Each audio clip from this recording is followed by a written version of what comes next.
बिस्मिल्लाहिर्रहमानिर्रहीम। अस्सलाम वालेकुम स्टूडेंट। आज का हमारा टॉपिक है characteristic of ohmic and non ohmic material. इससे पहले हमने ओम लॉ पढ़ा हुआ है। ओम लॉ क्योंकि हमारे पास एक रिलेशन होता है जो कि होता है V डायरेक्टली प्रोपोर्शनल होता है I के, और V is equal to IR। R is a resistance, voltage V is a voltage, I is a current और R इज अ रेजिस्टेंस। तो ये रिलेशन होता है वोल्टेज और करंट के दरम्यान में। अगर हम ओम लॉ का एक ग्राफ ड्रॉ करते हैं तो एक तरफ हमारे पास होगा वोल्टेज, एक तरफ हमारे पास हुआ करंट, तो इसके अंदर जो ग्राफ हमारा बनता है वो होता है स्ट्रेट लाइन का। ठीक है। अब इसका मतलब है कि जिस रेशियो के साथ वोल्टेज बढ़ता जाएगा उस रेशियो के साथ करंट भी बढ़ेगा। वोल्टेज बढ़ेगा, करंट बढ़ेगा, करंट बढ़ेगा, वोल्टेज बढ़ेगा। अगर हम ओम का रिलेशन का, अगर हम वोल्टेज और करंट का रिलेशन का ग्राफ बनाते हैं तो हमारे पास वो इस तरह से बनता है। ठीक है। अब इस ग्राफ को अंडरस्टैंड कर ले क्योंकि इसी ग्राफ को हम नेक्स्ट यूज करेंगे। अब दोनों एक दूसरे के डायरेक्टली प्रोपोर्शनल होते हैं। अगर एक चीज़ बढ़ती है दूसरी बढ़ती है, एक कम होती है दूसरी कम होती है, तो उसके लिए हमारे पास स्ट्रेट लाइन बनती है लेकिन इंक्लाइंड होती है। ये स्ट्रेट लाइन है लेकिन इंक्लाइंड है। ठीक है। अब आ जाए characteristic of ohmic and non ohmic. दो तरह के हमारे पास मटेरियल होते हैं, एक होता है ओहमिक और दूसरा होता है नॉन ओहमिक। दोनों में फर्क क्या है? फिर जो ओहमिक होता है, नाम से पता चल रहा है ओहमिक मतलब ओहम से निकला है। ठीक है। अब ओहमिक वो वाले मटेरियल होंगे जो ओहम्स लॉ को ओबे करेंगे, जो ओहम्स लॉ को सेटिस्फाई करेंगे, जो फॉलो करेंगे ओहम्स के लॉ को। ठीक है, उसको बोलेंगे ओहमिक। चलो मैं इसकी डेफिनेशन लिखता हूं, विच ओबे ओहम्स लॉ, उसको बोल देंगे ओहमिक मटेरियल। और जो ओबे नहीं करेंगे, डू नॉट ओबे, मैं डायरेक्ट लिखता हूं, चले, do not obey Ohm's law, जो ओहम्स लॉ को ओबे नहीं करेंगे वो नॉन ओहमिक होंगे, और जो ओबे करेंगे वो ओहमिक होंगे। क्या मतलब है इसका, ओहम लॉ को ओबे करना, ओहम लॉ को ओबे ना करना? देखिए हम एक छोटी सी एग्जांपल लेते हैं। प्रिंसिपल स्टूडेंट को कहता है कि कल सारे टाई लगा कर आएंगे। ठीक है। अब वो वाले स्टूडेंट जो प्रिंसिपल के ऑर्डर को फॉलो करते हैं उनको हम क्या कहेंगे? ओबीडियंट।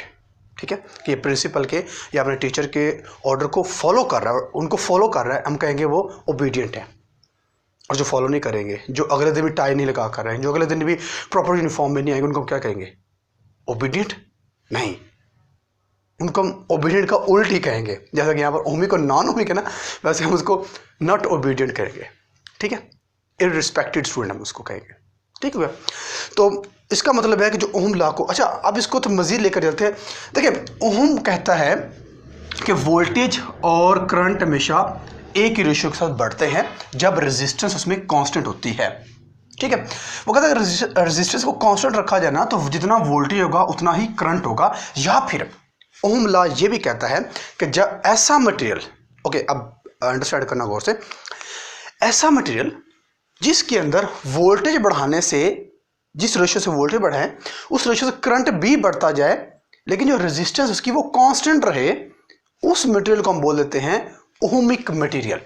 फॉर एग्जांपल हम एग्जांपल ले लेते हैं कि ये हमारे पास एक मटेरियल है, एक रॉड है, इस पर हम स्विच लगाते हैं, इधर से हम इसकी आउटपुट लेते हैं, हम इसको 10 वोल्टेज प्रोवाइड कर रहे हैं और बदले में जो हमें मिल रहा है ना वो भी 10 ही होगा। रेजिस्टेंस की कांस्टेंट, रेजिस्टेंस इसकी चेंज नहीं होगी। क्योंकि हमने एक पहले एग्जांपल ली थी, मैं दोबारा एग्जांपल ले लेता हूँ। मेरे पास एक मटेरियल है, ये इसमें फ्री इलेक्ट्रॉन मौजूद हैं। जब इसको हम एक्सटर्नल सोर्स के साथ अटैच कर देते हैं, यानी कि सपोज हम इसको 10 वोल्टेज प्रोवाइड कर रहे हैं, बदले में हमें मिलता है 6 वोल्टेज, तो 4 वोल्टेज किधर गया, कहाँ गया? 4 वोल्टेज। वो जो 4 वोल्टेज है ना वो इस मटेरियल के अंदर रेजिस्टेंस में सर्व हो चुका है। ठीक है। अच्छा जब रेजिस्टेंस ज़्यादा होती है ना, जब ये वोल्टेज इस रेजिस्टेंस के अंदर सर्व हो जाएगा, कंज्यूम हो जाएगा रेजिस्टेंस की वजह से, सॉरी, जब ये 4 वोल्टेज रेजिस्टेंस की वजह से इसमें कंज्यूम हो जाएगा ना, तो अच्छा एक मिनट, थोड़ी सी ना हम इसको मज़ीद डिटेल में लेकर जाते हैं कि जब वोल्टेज प्रोवाइड करेंगे तो इलेक्ट्रॉन जो होंगे वो ऑलरेडी रैंडम मोशन में हैं, वो टकराएंगे वॉल के साथ भी और आपस में भी। तो याद रखना है आपने कि जब इलेक्ट्रॉन आपस में टकराएंगे, वॉल के साथ टकराएंगे, तो वो अपनी एनर्जी को लूज़ करेंगे। ठीक है, वो अपनी एनर्जी को लूज़ करेंगे। फॉर एग्जांपल एक रूम है, रूम के अंदर 5 बंदे हैं। ठीक है। अब 5 बंदे जो हैं वो बड़े हट्टे कट्टे में जोश है, आपस में लड़ पड़ते हैं। कोई इधर जा रहा है, कोई उसको मार रहा है, कोई उधर टकरा रहा है, ठीक है। अब क्या होगा, थोड़ी देर बाद उनका सांस फूल जाएगा, उनकी एनर्जी कम हो जाएगी। इसका मतलब है कि उन्होंने अपनी एनर्जी लूज कर दी, ठीक है। अच्छा, जब एनर्जी लूज कर तो हो सकता है उनको पसीना आना भी शुरू हो जाए। तो पसीना कब आता है? जब बॉडी गर्म होता है, जब टेम्परेचर बढ़ता है, ठीक है। अब सारी बात का मैं कंक्लूजन यहाँ पर लेकर आता हूँ कि जब यहाँ पर वोल्टेज ड्रॉप होगा इस रेजिस्टेंस की वजह से, जब इलेक्ट्रॉन आपस में टकराएंगे तो ये अपनी एनर्जी को लूज करेंगे। तो लूज करने की वजह से ये मटेरियल सारा का सारा गर्म हो जाएगा। कभी आपने देखा है कि जब आप चार्जर लगाते हैं मोबाइल के साथ, 2 घंटे मोबाइल चार्जर पे लगा होता है तो 2 घंटे के बाद चार्जर कुछ ना कुछ गर्म हो जाता है। गर्म क्यों होता है? ड्यू टू रेजिस्टेंस, ठीक है। रेजिस्टेंस उसमें है, जब जो वोल्टेज मिल रहा है पीछे से, वो वोल्टेज कुछ ना कुछ सर्व हो रहा है उस चार्जर में मौजूद रेजिस्टेंस को ओवरकम करने के लिए, रेजिस्टेंस को ख़त्म करने के लिए। बस अलग वोल्टेज को पास होने के लिए कुछ ना कुछ एनर्जी ड्रॉप हो जाती है, जिसकी वजह से उस चार्जर हीट अप हो जाता है। वो जो एनर्जी लॉस होती है ना, वो फिर या तो लाइट की फॉर्म में लॉस होती है या फिर वो हीट की फॉर्म में लॉस होती है, ठीक है। तो चार्जर के अंदर वो हीट की फॉर्म में लॉस होगी। मैं इसको भी चले एक और एग्जांपल ले लेते हैं। फ्रिज है, फ्रिज का स्विच नहीं किया हुआ है, 24 घंटे फ्रिज चल रही है। स्विच को हाथ लगाएंगे ना 24 घंटे पर, थोड़ा गर्म होगा, हल्का हल्का गर्म होगा, कुछ ज़्यादा गर्म होगा, कुछ हल्का गर्म होगा। वो डिपेंड करता है कि अगर तार अच्छे वाली है तो कम गर्म होगी, तार अगर थोड़ी बैड है तो वो ज़्यादा गर्म हो जाएगी, ठीक है। Okay, come to topic. अच्छा, तो एनर्जी इसमें लॉस हो जाती है। तो अब ओमिक कहता है कि अगर इसके अंदर एनर्जी लॉस नहीं होती, अगर इसके अंदर रेजिस्टेंस कांस्टेंट रहती है तो वो ओमिक होंगे। अगर रेजिस्टेंस बढ़ना शुरू हो जाती है, जैसे जैसे वोल्टेज प्रोवाइड करते जाएंगे, अगर वैसे वैसे रेजिस्टेंस भी बढ़ना शुरू हो जाए तो हमारे पास नॉन ओमिक मटेरियल होते हैं। क्लियर? अच्छा, अब ओमिक के लिए अगर हम डायग्राम बनाते हैं तो ओमिक के लिए अगर हम डायग्राम बनाते हैं, ग्राफ बनाते हैं, तो ओमिक के अंदर हम बात कर रहे हैं ये वोल्टेज और ये करंट, ठीक है। अब सुनो, जो हमारे पास होता है ना ओमिक के लिए हम बात करते हैं कि रेजिस्टेंस हमारे पास कांस्टेंट होती है। तो रेजिस्टेंस जब कांस्टेंट होगी तो हमारे पास जो ग्राफ बनेगा वो स्ट्रेट लाइन ग्राफ बनेगा, ठीक है। अब सुनिए, ये स्ट्रेट लाइन ग्राफ हमें ये बताता है कि वोल्टेज डायरेक्टली प्रोपोर्शनल है करंट के और रेजिस्टेंस कांस्टेंट है, ठीक है। अब आ जाए नॉन ओमिक में। तो नॉन ओमिक जो होता है ये हमें ये बताता है कि जो रेजिस्टेंस होता है, अच्छा, नॉन ओमिक का मतलब होता है कि रेजिस्टेंस का, मैं दोबारा लिख देता हूँ, रेजिस्टेंस का चेंज होना। अब चेंज होने का मतलब वो इंक्रीज भी हो सकती है, क्या रेजिस्टेंस जो होती है वो इंक्रीज भी हो सकती है। चेंज का मतलब इंक्रीज होता है ना, इंक्रीज हो सकती है या फिर डिक्रीज हो सकती है, ठीक है। अब चेंज का मतलब 2 हो सकते हैं, या इंक्रीज होगी या फिर वो डिक्रीज होगी, कुछ भी हो सकता है चेंज। अच्छा, अब नॉन ओमिक में फिर मजीद 2 आ जाते हैं केस, एक में इंक्रीज होगी, एक में डिक्रीज होगी। इंक्रीज किस में होगी, डिक्रीज किस में होगी, चले वो भी हम बात कर लेते हैं। तो नॉन ओमिक को हमने ये जहन में रखना है कि इसके अंदर जो रेजिस्टेंस होती है वो चेंज होती रहती है, लेकिन ओमिक के अंदर जो रेजिस्टेंस होती है वो कांस्टेंट रहती है। ये बात याद रहेगी, आर होगा वो कांस्टेंट और इस वाले के अंदर और कांस्टेंट नहीं होगा। या तो रेजिस्टेंस इंक्रीज होगी या डिक्रीज होगी जैसे जैसे वोल्टेज बढ़ता जाएगा। ओमिक तो वो होंगे जिसके अंदर रेजिस्टेंस कांस्टेंट रहेगी और उसका ये ग्राफ बनेगा। अब आ जाए नॉन ओमिक के ऊपर। नॉन ओमिक में फिर 2 केस है, इंक्रीज और डिक्रीज वाला। अच्छा, जो होता है ना फिलामेंट का पता क्या होता है? बल्ब होता है ना। अब ये तो एनर्जी से चल रहे होते हैं ना, अगर आपको याद हो, या फिर एक और एग्जांपल ले लेते हैं। जो बाइक का बल्ब होता है ना, हेडलाइट का, या गाड़ी का हेडलाइट होती है, वो इतना सा बल्ब होता है। या फिर पुराने ज़माने में क्या, ये कोई अभी भी चल रहे हैं, लेकिन अभी ये 5, 7, 8 साल थोड़ा बैक है, 10 साल पीछे है ना, तो घरों के अंदर ना येलो कलर के बल्ब अभी भी यूज़ होते हैं कहीं ना कहीं, लेकिन पहले ज़्यादा हो रहे थे। येलो कलर के बल्ब होते हैं, वो 100 वाट का बल्ब होता है। उसके अंदर ना एक छोटा सा स्प्रिंग नज़र आता है आपको, अगर गौर से देखें। मोटरसाइकिल की हेडलाइट है ना, उसका बल्ब निकाले, ऐसे देखे, वो छोटा सा स्प्रिंग नज़र आएंगे। जो स्प्रिंग होते हैं ना, उसको बोलते हैं फिलामेंट, ठीक है। अच्छा, एक और याद रखें, ये फिलामेंट होता है टंगस्टन का बना होता है। इसका मटेरियल होता है टंगस्टन।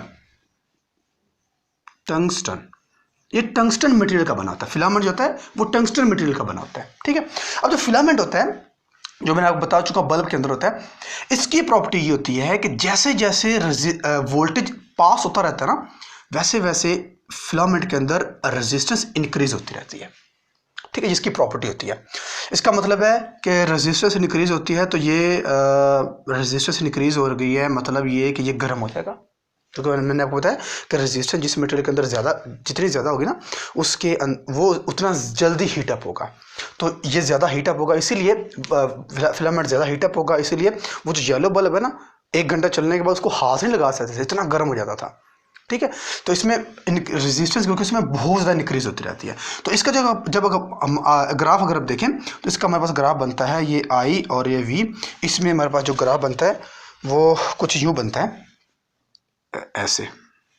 ठीक है, अब इसका मतलब ये है कि वोल्टेज इंक्रीज हो रहा है, लेकिन एक वक्त ये आ जाएगा कि जो हमारे पास होता है ना ये करंट, ये कांस्टेंट हो जाता है। वोल्टेज इंक्रीज होता रहता है, करंट इंक्रीज नहीं होता, क्योंकि इस वाले केस में वोल्टेज भी इंक्रीज हो रहा होता है और करंट भी इंक्रीज हो रहा होता है।